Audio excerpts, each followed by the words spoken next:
Hey everyone, just making another review here on the Chevy Bolt. Either if you have an EV or EUV, I think this should be the same. Wouldn't be too much of a difference. This is an EUV. Very nice, pretty compact, easy to maneuver.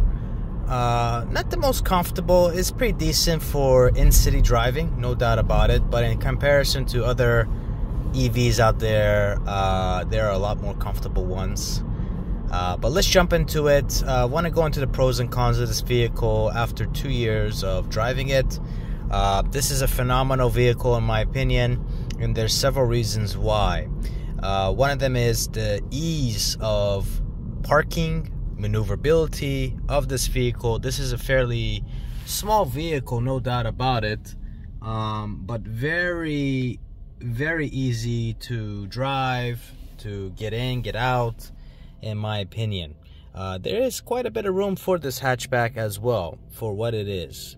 The other one is in terms of the miles per kilowatt. So as we can see right here, we've got about 4.1 miles per kilowatt, and this is because it's mostly in-city driving.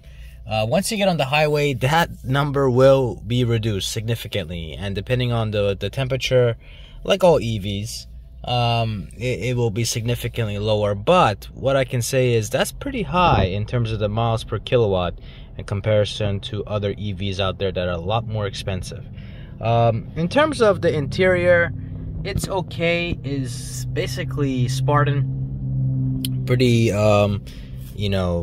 standard materials here, not really too fancy, hard plastics and whatnot, but in terms of durability, is definitely there. In terms of quietness, it's there too. It's pretty quiet, not as quiet as other EVs, and that's primarily due to the glass. It's single pane, it's not double pane.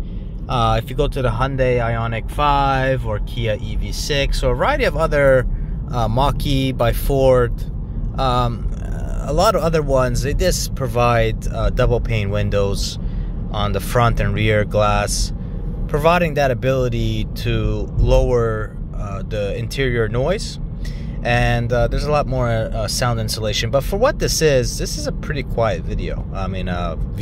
Apologize. One of the biggest cons for this vehicle outright is the depreciation. And I think that's something for all EVs, unfortunately, but for this vehicle, it has depreciated quite a bit. In my opinion, that's something that is a pretty big downset, because the amount of money you're paying for this type of EV vehicle and outright in comparison to a comparable gas vehicle. And what I mean by comparable is a Toyota Yaris, right? Or maybe a Toyota Corolla, which is bigger, but it is basically, if you're comparing apples to apples of this vehicle, in my opinion, you are paying what, $15,000-$20,000 more for this vehicle, and depending on where you're at. And in my opinion, is it there? Are you getting that money back from driving electric? Well, you're gonna have to drive this thing a lot, and maybe Uber a lot. So in my opinion, I think that in my opinion, it's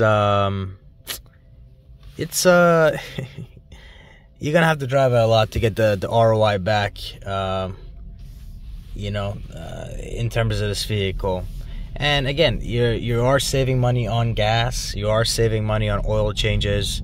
Car insurance is not too much for this vehicle. It's a little bit higher than usual than other hatchback small vehicles like this, but again, it's not that much of a big significance in comparison to car insurance for Tesla and whatnot. So in my opinion, I think this is a good vehicle to have. Definitely, if you want to be able to buy one on the used market, I don't foresee a issue, a problem, and I think that you can probably get really good deals on this out there. So With that said, press the like button, subscribe for more videos. I am reviewing not only this EV vehicle, but other EV vehicles, short-term and long-term. If you have any questions, feel free to comment down below in the description. Comment section down below. And with that said, check you guys out in the next video. Thanks.